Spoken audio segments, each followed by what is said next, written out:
Everyone, मेरा नाम है विकास राजपूत, प्रोफेसर बड़ा बिजनेस। इस बार हमने जिम्मेदारी उठाई है आपको कम इन्वेस्टमेंट में बड़ा बिजनेस कराने की, और इसलिए हमने इस कोर्स को बनाया है जिसका नाम है 25 बिजनेस आइडियाज अंडर 3 लाख। आज हम आपको बताएंगे गिफ्ट शॉप बिजनेस से हर महीने हजारों रुपए कमाने का तरीका। यानी गिफ्ट स्टोर खोलने का बिजनेस आपके लिए बहुत मुनाफेदार हो सकता है। ये बिजनेस शुरू कैसे करना है इसकी चिंता आप ना करें, क्योंकि आइडिया ही नहीं, बिजनेस का पूरा ब्लूप्रिंट देने वाले हैं हम इस वीडियो में। सबसे पहले बात करते हैं डिमांड की, क्योंकि अगर डिमांड नहीं होगी तो आपको बिजनेस शुरू करने की जरूरत ही नहीं होगी। पर्सनल लेवल पर गिफ्ट देने के अलावा लोग किसी फंक्शन या त्योहार में अपने ऑफिस या व्यापारियों या कर्मचारियों को भी गिफ्ट देते हैं। यानी इस तरह से आपको बहुत बड़ा ऑर्डर मिलने की उम्मीद है, जिसे कॉर्पोरेट गिफ्टिंग भी कहते हैं। इसके लिए आप अपने पहचान के लोगों से बात कर सकते हैं, उनके एचआर से कनेक्ट कर सकते हैं, उनका बजट और रिक्वायरमेंट समझ सकते हैं। इससे आपको अपनी कैपेसिटी और मार्केट साइज का अंदाजा लग जाएगा। डिमांड पता करने के बाद आपको लागत का अनुमान करना होगा। गिफ्ट की दुकान खोलने के लिए आपको पहले पूंजी की व्यवस्था कर लेनी चाहिए, ताकि जब आप इस बिजनेस की शुरुआत करें तो आपको कोई परेशानी ना हो। इस बिजनेस को शुरू करने में आपको कम से कम 3 लाख रुपए की आवश्यकता पड़ सकती है, क्योंकि गिफ्ट आइटम थोड़े महंगे ही होते हैं। इतने में गिफ्ट स्टोर खोलने के लिए जगह भी शामिल है। हालांकि इसमें निवेश कितना करना है और किस स्तर पर बिजनेस की शुरुआत करनी है, यह आपकी आर्थिक आय एवं पूंजी की व्यवस्था पर निर्भर करता है। कॉस्ट यानी कि लागत, इसे हम इस तरह से समझ सकते हैं।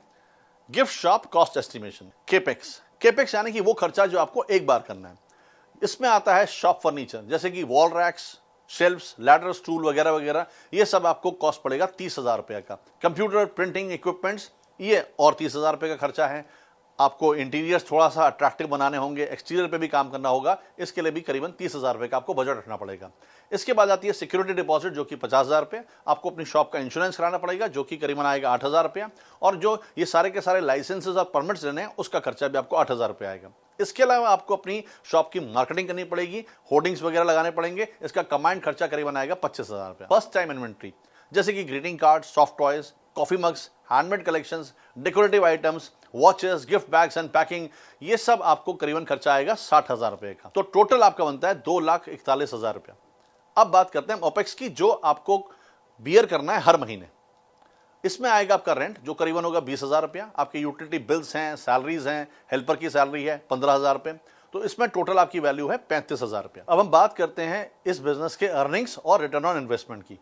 तो जैसा आप स्क्रीन पर देख सकते हैं, हमने सेकंड मंथ से आपकी बिक्री जो है अकाउंट में ली है। पहले महीने हम ये मान के चल रहे हैं कि आपका बिजनेस में सेटअप करने में जो आपका समय लगा हो, तो पहले महीने आपको बिक्री नहीं कर पाए। तो दूसरे महीने आपने आइटम सेल किए टोटल 30, जिसका कि अनुपात रेशियो है 25-5, यानी कि 20 आपने जो है लो इनकम वाले बेचे, 5 आपने मिड इनकम वाले और 5 आपने हाई इनकम वाले। तो इस तरह से आपका जो ऑपरेटिंग कॉस्ट है वो तो यहाँ पे स्थिर है 35,000 रुपया पे, लेकिन हमारी जो अर्निंग इस समय हुई है टोटल इनको मिलाकर वो है 20,100 रुपए। तो अभी आप नेगेटिव 42% ROI में है।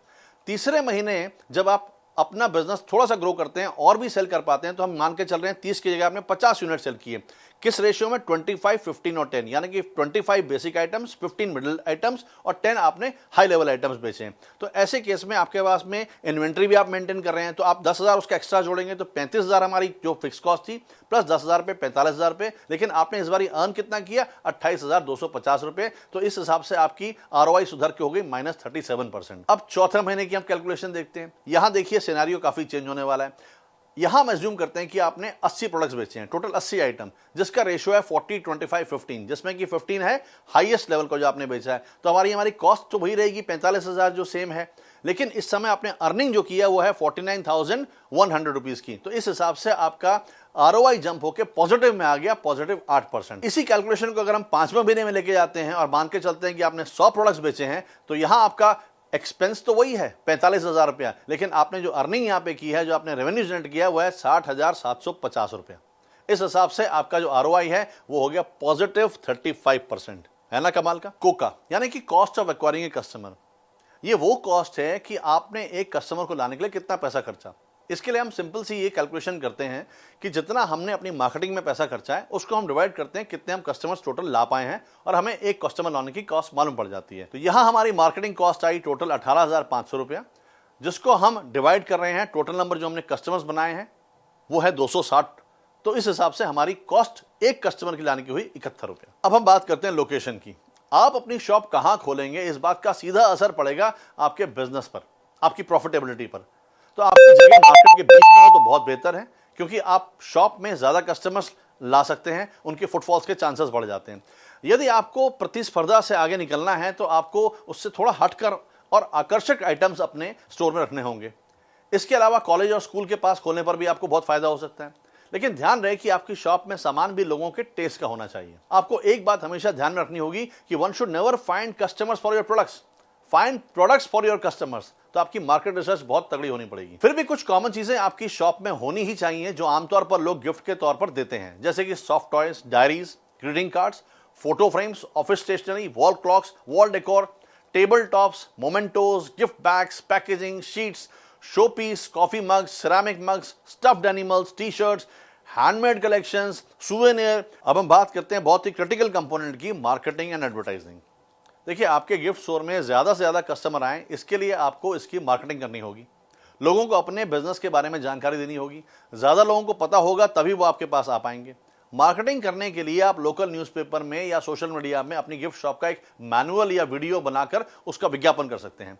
इसके अलावा आप कॉलेज स्टूडेंट्स को कमीशन देकर भी कस्टमर्स को अट्रैक्ट कर सकते हैं। अब हम बात करते हैं कि वो क्या चीजें हैं जिसको हम अवॉइड करें, वो पिटफॉल्स, ताकि आपके बिजनेस को नुकसान ना हो। तो number 1, not selling gifts for special occasions. देखिए, अवसरों के बारे में जानकारी ना होने पर आप बिजनेस में पिछड़ जाएंगे। सोशल इंटरेक्शन ना होना, बिजनेस में कस्टमर तक पहुंचना इंपॉर्टेंट होता है, इसलिए go where the people are, choose a location where there are less और no gift shops in your local area. आप देखिए कहां कंपटीशन कम है। लोगों की पसंद का ध्यान रखना जरूरी होता है। आप अपने लोकल मार्केट के हिसाब से चीजें अपनी शॉप में रखें। तो ये था हमारा एक बिजनेस आइडिया। अब बारी है आपके होमवर्क की, यानी कि मैसिव एक्शन प्लान की। तो गिफ्ट आइटम बिजनेस में इन्वेस्ट करने से पहले देखिए हमारा हिट या फ्लॉप बिजनेस आइडिया वाला वीडियो, ताकि आप जान सकें कि यह बिजनेस आपको बनाएगा मालामाल या कर देगा नुकसान। फिलहाल इस वीडियो को देखने के लिए और हमारे साथ रहने के लिए बहुत बहुत धन्यवाद।